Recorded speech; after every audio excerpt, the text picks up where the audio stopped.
Alhamdulillahi Rabbil Alamin. Alhamdulillah alladzi la yazidu fi mulkihi hamdal hamidun wa la yanqusu min juhudihi juhudal jahidun. Alhamdulillah alladzi la tanfa'uhu ta'atu man ata' wa la tadurru ma'siyata man 'asa. Alhamdulillah alladzi la yughnihi syakara man syakara wa la yufaqiruhu kafara man kafara. Faman syakara fa innama yashkuru li nafsihi wa man kafara fa innallaha ghaniyyun hamid. Asyhadu an la ilaha illallah wahdahu la syarika lah wa asyhadu anna Muhammadan abduhu wa rasuluhu la nabiyya ba'dah. Allahumma fashalli wa sallim wa barik ala Muhammad wa ala alihi wa ashabihi wa man sara ala nahjihi wa man tabi'ahum bi ihsan ila yaumi yub'atsun. Qala Allah ta'ala fil Qur'anil Karim, ya ayyuhalladzina amanu taqullaha haqqa tuqatih wa la tamutunna illa wa antum muslimun. Ya ayyuhan nas ittaqu rabbakumul ladzi khalaqakum min nafsin wahidah wa khalaqa minha zawjaha wa batha minhuma rijalan katsiran wa nisaa. Wattaqullaha alladzi tasaaluna bihi wal arham innallaha kana 'alaikum raqiba. Amma ba'du fa ya ibadallah usikum wa iyaya nafsi bi taqwallah wa qad fazal muttaqun. Jamaah salat Jumat yang dirahmati oleh Allah, segala puji nikmat milik Allah Subhanahu wa taala. Yang pada kesempatan yang mulia ini Allah masih mampukan kita untuk bisa hadir di salah satu rumah dari rumah Allah. Semoga salat Jumat kita dan seluruh amal saleh kita berkenan untuk diterima oleh Allah Subhanahu wa taala. Salawat beriring salam kita limpah curah pada Nabi kita Muhammad sallallahu alaihi wasallam yang beliau jauh-jauh hari pernah berpesan kepada kita, aksiru alayya minas salami yaumil jum'ah. Perbanyaklah kalian bersalawat untukku pada hari Jumat. Fa inna salatu ummati tu'radu alayya kulla yaumil jum'ah. Karena salawat umatku malaikat sampaikan kepadaku setiap hari Jumat. Faman kana aktsaru alayya salatan kana aqrabu minni manzilan. Siapa orang yang di hari Jumatnya paling banyak bersalawat untukku, maka kelak kedudukannya paling dekat denganku di surga. Allahumma shalli ala Muhammad wa ala ali Muhammad. Jamaah yang dirahmati oleh Allah, Rasulullah SAW mengajarkan kepada kita sebuah hadis. Kata Nabi, aksiru min dzikri hadimil ladzat. Perbanyak-banyaklah kalian di muka bumi ini mengingat sesuatu yang dapat memutus segala nikmat dunia, yaitu mengingat kematian.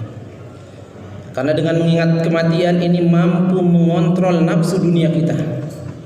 Mengingat kematian mampu mengajak kita untuk senantiasa ingin mengumpulkan bekal untuk perjalanan yang amat sangat jauh itu, perjalanan yang amat sangat panjang, perjalanan yang amat sangat berat, perjalanan yang membutuhkan bekal amal saleh yang tidak sedikit. Sering mengingat kematian mampu mengistirahatkan hati kita yang begitu penatnya dengan memikirkan urusan-urusan dunia. Jamaah yang dirahmati oleh Allah, dalam kitab At-Tazkirah kalangan Imam Qurtubi disebutkan di situ ada beberapa sifat dari kematian itu. Di antara sifat kematian yang pertama adalah ya'ti faj'ah. Kematian itu selalu datangnya tiba-tiba. Tidak ada satupun makhluk, bahkan sekelas Nabi Muhammad pun tidak tahu hari, menit, detik kapan dia akan wafat. Karena sifat dari kematian ini selalu datangnya tiba-tiba.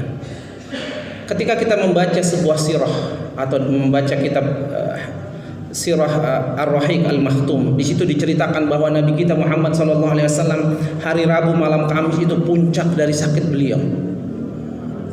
Maghribnya beliau masih sholat di masjid, bisa mengimami jadi imam dalam kondisi tubuh beliau demam tinggi, kepala beliau diikat dengan sorban.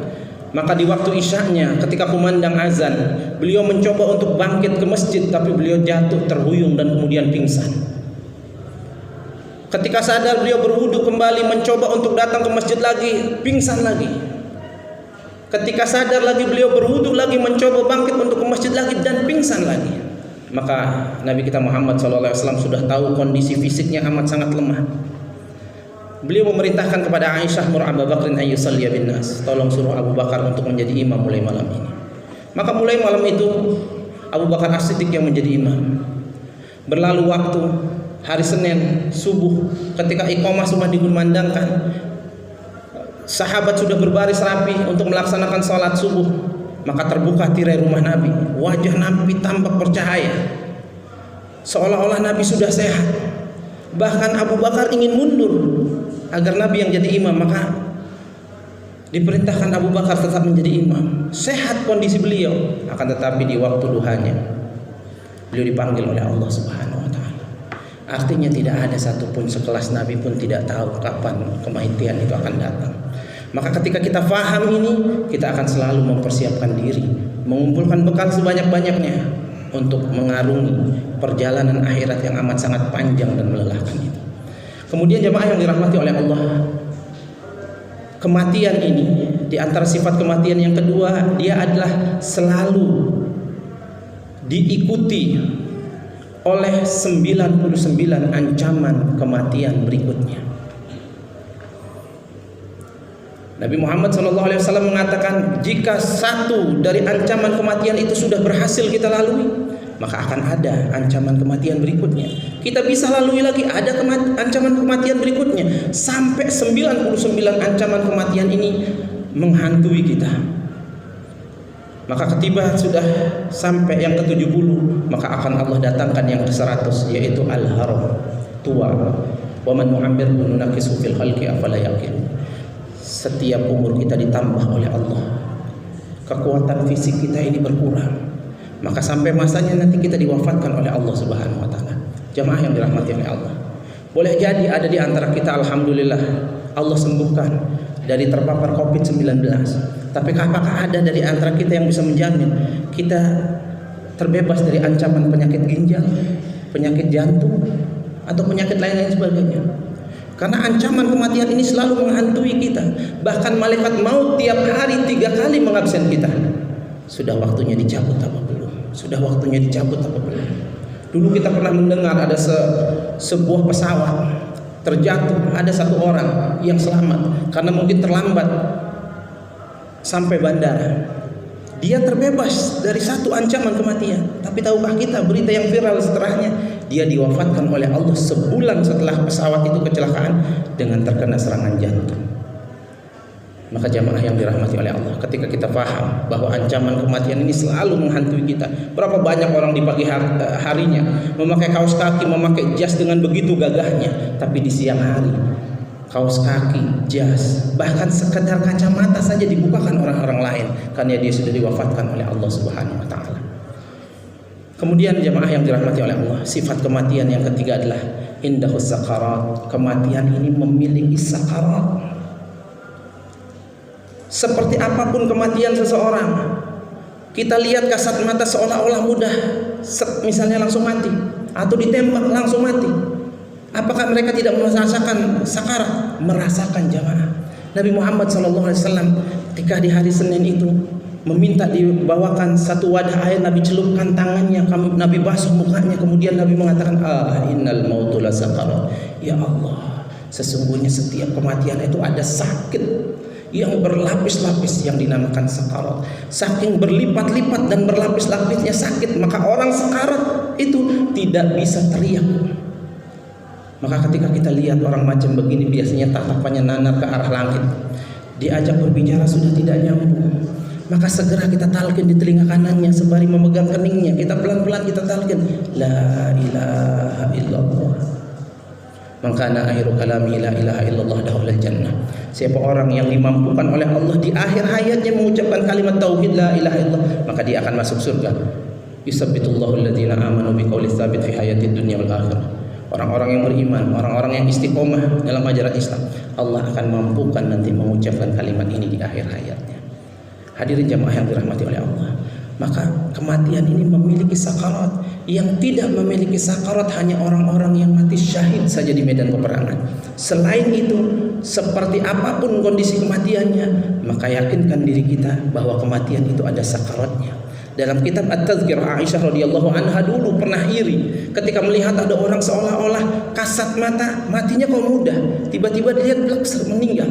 Maka Aisyah radhiyallahu anha mengatakan, aku bersaksi setelah aku saksikan Rasulullah SAW wafat di pangkuanku dengan kondisi sakit yang amat sangat luar biasa, maka aku tidak pernah mengiri melihat orang yang seolah-olah matinya mudah, padahal semua orang merasakan dahsyatnya sakaratul maut itu. Maka kita diajarkan sebuah doa, Allahumma hawwin alaina fi sakaratil maut. Kemudian jamaah yang dirahmati oleh Allah, kematian ini sifatnya adalah berkaitan dengan rizki. Artinya apa? Tidaklah rizki kita ditunaikan semuanya oleh Allah Subhanahu wa taala, baru nyawa kita akan diambil oleh Allah Subhanahu wa taala. Ketika kita paham ini, maka kita tidak akan berusaha mencari rizki dengan cara yang tidak dihalalkan oleh Allah Subhanahu wa taala. Malaikat 3 kali mengabsen kita. Di antara yang diabsen pertama apa? Sudah habiskah rizki si fulan? Oh, masih ada. Nanti zuhur datang lagi. Sudah habiskah rizkinya? Oh, masih ada. Nanti asar sore datang lagi. Sudah habiskah rizkinya? Oh, sudah habis. Maka akan dicabut nyawanya. Seorang ulama pernah menulis dalam kitabnya, dia ingin melakukan suatu safar. Tiba-tiba di hari yang sudah dia tentukan, dia mengalihkan arah perjalanan safarnya. Maka di jalan dia mendengar ada orang yang berteriak, angkidni, angkidni, angkidni, tolong selamatkan saya, tolong selamatkan saya. Maka ketika dilihat ada sebuah sumur tua, ada orang tercebur di dalamnya. Maka diangkatlah orang ini oleh seorang ulama itu. Hatini syurbatan minal ma', tolong saya haus, kasih saya segelas air. Maka diminumkanlah 1 gelas air. Maka ketika dia sudah selesai minum, dia ditanya, kenapa Anda bisa terjatuh? Dia masih bingung. Kemudian dia tegak berdiri untuk menjawab, terpleset lagi, masuk lagi ke sumur. Kemudian diselamatkan, nyawanya sudah hilang. Maka apa kata ulama tadi menulis dalam kitabnya? Ternyata saya tiba-tiba merubah haluan perjalanan safar saya, karena Allah ingin menunjukkan kepada saya bahwa ada si fulan yang rizki air minumnya harus segera saya tunaikan sebelum Allah cabut nyawanya.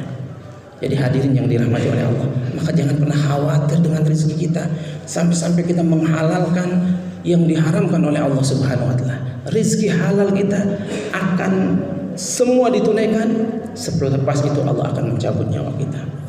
Kemudian jamaah yang dirahmati oleh Allah, yang terakhir adalah sifat dari kematian itu. Yang kelima sifat dari kematian itu adalah sifat kematian itu hanya terjadi 1 kali di muka bumi ini. Di akhirat tidak ada lagi kematian. Bahkan Allah sembelih sendiri kematian itu antara surga dan neraka. Maka apa kata penghuni surga? Al-khulud, kita akan kekal di dalam surga. Menangis, menjerit, teriak penghuni neraka, kita pun akan kekal menerima siksaan di neraka. Orang-orang yang disiksa sehancur apapun badannya, bahkan jadi debu sekalipun, apa Allah katakan? Badalnahum juludan ghairaha yadzuqul azab. Aku akan ganti dengan kulit, tulang, jasad yang baru. Kemudian aku siksa lagi, aku ganti lagi, terus seperti itu. Dan yang terakhir jamaah, kematian ini yang akan mengantarkan kita memasuki satu alam yang kita kenal dengan alam barzah. Barzah artinya dinding yang tidak bisa ditembus. Jadi ketika kita paham arti barzah, maka kita paham juga tidak ada ruh yang bisa gentayangan apalagi jalan-jalan jamaah. Tidak ada ruh gentayangan. Ruh itu bahkan tidak tahu apa kondisi setelah dia dikubur di dunia ini. Bahkan kalau dia orang baik, maka dihiasi kuburnya dari taman-taman surga. Kalau dia ahli maksiat atau amal salahnya lebih banyak dari amal solehnya, maka kuburnya adalah lubang dari lubang neraka.